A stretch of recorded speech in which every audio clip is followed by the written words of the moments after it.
Okay, so here I have my fish, and I had these cleaned and soaking for about 30 minutes before I rinsed them off, and now they're just like soaking in some clean water. I'm gonna rinse them off, and I'm gonna go ahead, wash it one more time. And I got these from the Caribbean. I'm not sure what they call. I think these are called butterfish, if I'm not mistaken. You can use any kind of fish you want. These are just the fish I have on hand. And I'm gonna rinse them off completely. Try to get a lot of the excess water off. And I'm gonna come back and I'm gonna season them for you guys. They're clean, very clean. I just washed them. Here I have all my seasonings here in my bowl. I'm gonna obviously put it in the description like I always do. It's complete seasoning, it's garlic powder, it's everything you would need for your fish. And you try to get all of that seasoning, how they say, up in the nook and the cranny, up in the head of the fish, because it don't make sense your fish is seasoned outside and not inside. Just what my preference. And I slit them in like 3, just so again that your seasonings get everywhere it needs to be. All right, put some in the head, some on the inside. And guys, you know what, I'm going like a really Caribbean route today. I am going to be making some steamed fish. Well, some nice steamed fish with okra and some Coucou. Guys, I have to do my mom justice on this recipe because listen, she does make a bad Coucou, aka turned cornmeal. In St. Vincent, they call it Fungee. In Barbados, they call it Coucou. I don't even know what the rest of the world call it, but anyhow, it's gonna be good, okay? And I have my green seasoning here. This is unsalted, unseasoned green seasoning. This is the broadleaf thyme seasoning. In St. Vincent, they call it tiki thyme. Listen, I know a little bit of my culture, you know, so don't be judging me over here. They call it tiki thyme. Trini, I think they call it broadleaf thyme. Man, everybody call it something different, but either way. Anyway, sidebar, I'm gonna also put that in the description. When I did like all the measurements for my seasonings, etc., I mentioned that I'm gonna mention that you need to not, or you just need to drop like a tablespoon of the salted seasoning if you're gonna use salted green seasoning. If you're gonna use the unsalted seasoning like I am doing, then you don't have to do anything. You just pretty much follow the recipe. Because one thing y'all don't want is a salt fish. We're cooking fish, not salted fish, okay? And honestly, guys, I could have used the gloves, but the fish is gonna rip it to shreds, and anybody got time for that? And if you want the best outcome for your fish, to be honest, you leave this overnight, or at least marinate in the fridge for at least 2 to 3 hours. Or, here's a chefy tip. If you're defrosting your fish, or if you have fresh fish, in this case, my fish was frozen because it came from the Caribbean. It's just a chefy tip, okay? Don't kill the messenger. You soak your fish in water. You get at least, I know, it sounds crazy, 1/3 of a cup to a 1/2 cup of kosher salt. You put it in the water. You soak the fish in there. and you rinse them off, and then you season it with just a limited amount of salted seasoning. Baby, especially salmon, oh, I'm telling you, it's gonna be amazing. I have done that so many times, and everyone is like, my gosh, how you get this fish seasoned so quick? Yeah, that's it. Can't say I never taught y'all nothing on this channel, huh? Anyways, I'm gonna let this marinate for about an hour, and then we're gonna get started on our turned cornmeal, aka our Fungee, aka our Coucou. All right. So for my steamed fish, here I have some okra and some Christophine. We call it Christophine in St. Vincent. That's what I grew up knowing it as. It's this thing. I think they call it coyote. I don't know.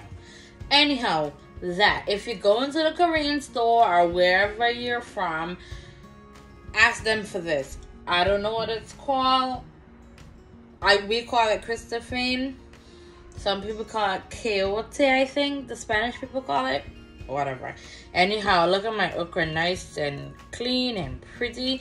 And I'm just soaking it with this to get off all that excess slime, because I don't really like the slime in my okra. But maybe I should have never slit it. But I just like, you know, more than just seeing like a whole okra inside of it. Anyway, did that. So I'm gonna like just run the water off. I could go ahead and use my strainer, but ain't nobody got time to be looking for that right now. And I suggest, guys, you do this ahead of time because it takes some time. And content creating is already enough work as is. So if you could do it ahead of time, it pretty much works out for you and for all of us. It's work smarter, not harder, okay? You pretty much just, I'm gonna show you, just go ahead and you slice it down the middle, like so. This one look kind of sick, but whatever. You take, I use the knife and I like, you know, scoop out that extra piece. You could peel it whole. I mean, I just do it this way once I slit it. You peel it like so. I'm gonna just put that excess to the side. I'm just giving you guys like a little rough tutorial of how to do this. For all the people who are gonna say, but you didn't show us how to do it. There you go.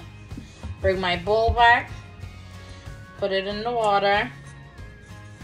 Slit, thinly slice it, because if you thinly slice it, it cooks faster, it sautés faster in the steam.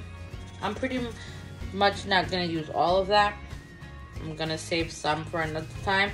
I'll probably save some of the okras for my Coucou. Who knows?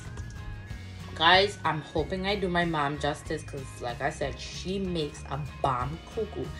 So, mom, this is for you, okay? Good. Hope I don't disappoint you. Anyway, keep slicing. And there you go. Voila. Okay, so here I have in my bowl, I have some diced onions. I have some cilantro. They call it shadabeni. And they call it, the Spanish folk, they call it cilantro. And this is pretty much what it looks like. This leafy thing right here. That's what it looks like. And I diced that up with some onions, some scallions, some sweet red bell pepper, some thyme. I have it all in here, guys. I'm gonna mix this. I'm gonna put this in the description for you guys. And I'm gonna go ahead and I'm gonna get started on my veggies for my fish. And I'll be back. Okay, so here I have my pot, my pan, my saute pan. And here I have some 2 spoonfuls of garlic confit. I have the garlic and the oil. I'm gonna put this in my pan right here. And this, my friend, this is gonna give my fish so much flavor. And I'm gonna go ahead and add just 2 extra tablespoons of olive oil to go with that garlic confit oil. Ooh, man, it's gonna be so good. I'm gonna take some of my veggies that I have here. I'm not gonna use all of it. I'm just gonna use some of it. We're gonna save some for later. I'm gonna turn my heat down, my stove down a bit. And we're gonna go ahead and we're gonna put in my veggies, my okra. And the reason I am really doing the veggies first is because those Christophine peyote or whatever they're called, it takes like, you know, a minute for it to like get really cooked down, and you don't want your fish to cook before your veggies. Really don't make sense. So I'm gonna just put some pepper from my pepper grinder, and I'm gonna turn my stove up at this point.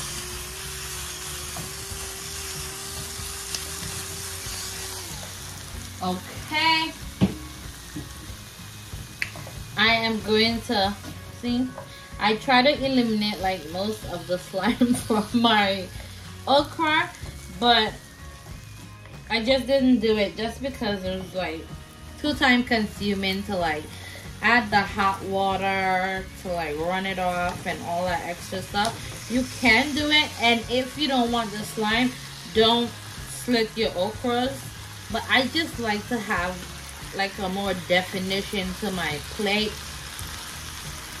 when I am like using okras and stuff. And once you add liquid to your pan, once the fish and everything goes in, you wouldn't even realize like it's even there, to be quite honest. So I'm gonna go ahead, and I have a Maggi fish seasoning cube. I'm gonna add half of that. You don't want too much because my fish is already seasoned, and my garlic confit already have salt. So I'm just gonna let this like cook for about, I'm gonna add some liquid to it.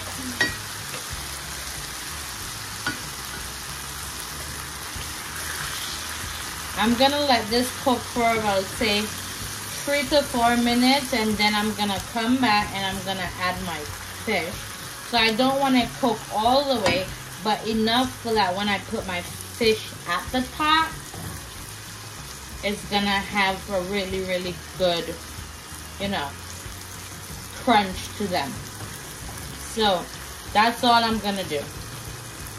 And I will be back. Okay, so as you can see, I had my veggies sauteing there, and I didn't let them go for too long. I did it for about 5 to 6 minutes, and guys, it smells so divine in here. Oh, you have no idea. So now my fish that I seasoned from earlier, I am going to put them in my pan to cook. And as you can see, they have a lot of seasoning on them. So that's why I really didn't add too much seasoning in the fish, in the veggies. Sorry. So I'm just gonna get all that excess seasonings that I had there on it. I'm gonna now turn my stove up just a tad, just to get, you know, everything going. And that extra peppers that I had and onions, I am going to now put that in. Give, you know, my soup, my steamed fish a nice little color. I'm thinking to add a Saison packet in here, just, you know, just to give it a nice little color. But then I'm just like, you know what, I'm just gonna leave this in its little natural element, let it do its thing. If I feel like I need to do that a bit later, I will. I'm gonna add some liquid to that extra seasoning that I had in the bowl, because of course you don't want your fish to, you know, stick at the bottom of the pan.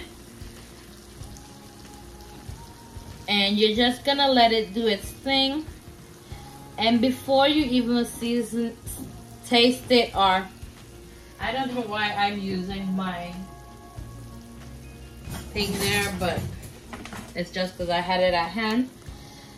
Anyway, you don't want to season your fish at this point, because you're just gonna let it boil, you know, and do its thing for a minute. I am actually going to add that Saison packet just for, you know, a nice little color. I'm not gonna add too much of it, just sprinkle, you know, some at the top. And this doesn't have like a lot of sodium content in it. It's really just for the color. See that? Give it a nice little color there. And you just let it do its thing. I'm gonna cover this for a few minutes. You just mix it in so it could get, you know, all in between the fish and the veggies. And you put some to the side just so it gets all over, so it gives it a nice little color there. Saison makes everything better. I promise you, it does. So I'm gonna go ahead and I'm gonna get my cover. I'm gonna cover it back. And at this point, my stove was high. I'm gonna turn it to medium. And I'm gonna let that do its thing for about 10 to 15 minutes. And we'll get started. Alrighty guys, so after about 20 minutes, my fish is just about ready. Whew. This looks so good, guys. OMG. It's like utter perfection. I took the cover off just so like my gravy could like come in just a little bit. Well, not my gravy, but my sauce for my fish. Ooh, baby. Yeah. So delish. Guys, and I don't even need to like season it anymore. It is literally tasting like everything. And you have all your nice veggies, my okras, my Christophine. I mean, yeah. Can't complain about that. So I'm gonna go ahead, I'm gonna turn my fish off, and that's it. It's done. It's finished. Guys, so to get started on my Coucou Fungee turned cornmeal, here I have 2 cups of boiling water. I am going to add 1 chicken cube packet, chicken bouillon packet. I'm gonna add about 2. You need to season this thing real nice. If you want flavor, you season it real nice. I'm adding some olive oil to this, about 3 to 4 tablespoons. You could use butter. And I'm also going to use, I did about 3 to 4 spoonfuls of my garlic confit. Oh, let me tell you guys, this garlic confit thing, I am literally obsessed. It's like the best thing since cooked food. I kid you not. I put it in everything. And when I say everything, I mean everything. I'm gonna go ahead and I'm gonna just add just about another packet, a half a packet. So that's like 2.5 chicken cube packets. You really need it to be seasoned nicely. It's one of those things that it can't be like blah and boring. So I'm gonna go ahead and I'm gonna add my cornmeal. You need a wooden spoon. I'm using a wooden spoon. And this is where the process gets serious, guys. Okay? And it's a very tedious process. You're now gonna turn your heat down so that way your water is only simmering, it's not boiling. And you're gonna pour and stir, pour and stir, pour and stir, pour and stir. Okay? And now you're gonna turn your stove up. I probably should have added a little bit more cornmeal to my mixture, but it's cool. We're gonna see what it do. We're just gonna turn it up, mix. I know it looks like, you know, what is that? It looks like porridge, but no. I'm gonna go and I'm gonna use my entire packet of cornmeal. So I'm gonna just go and pour my cornmeal mixture, the remainder of it. So you're gonna use like the entire packet. I'm gonna turn my stove down just for like a second and mix my remainder of my cornmeal. And I'm just gonna add just a little bit of water, just about a half a cup to the remainder of my cornmeal. And I will be right back to add this. So I went ahead and I gave my cornmeal the rest of it, and I added less liquid, probably like about a half cup, just to give it a more definition to what I want it to be. And then I'm gonna pour this in. As you can see, it is a little thicker because I wanted to give this some definition rather than have it look like, because see, now it's like coming into what I want it to be. And I turned my stove up, right? And now it's just gonna, you're gonna keep turning it like so. Guys, I don't know how my ancestors did it, but this shit is a lot of work. But I am determined to do it myself. And so what my mom used to do is like, you let it come up to a boil and let it, you know, bubble and do its thing, all while keep stirring. If you notice, for a few, eventually it's gonna start give like these big plops, and then you just keep stirring it. Cause you'll know it's cooked for about, say, to 10 or 15 minutes because it's gonna start to get like really shiny and loose away from the pot. It's gonna like get definition. You hear that? It's like doing its thing. So, yep, there you go. That's what you want to hear.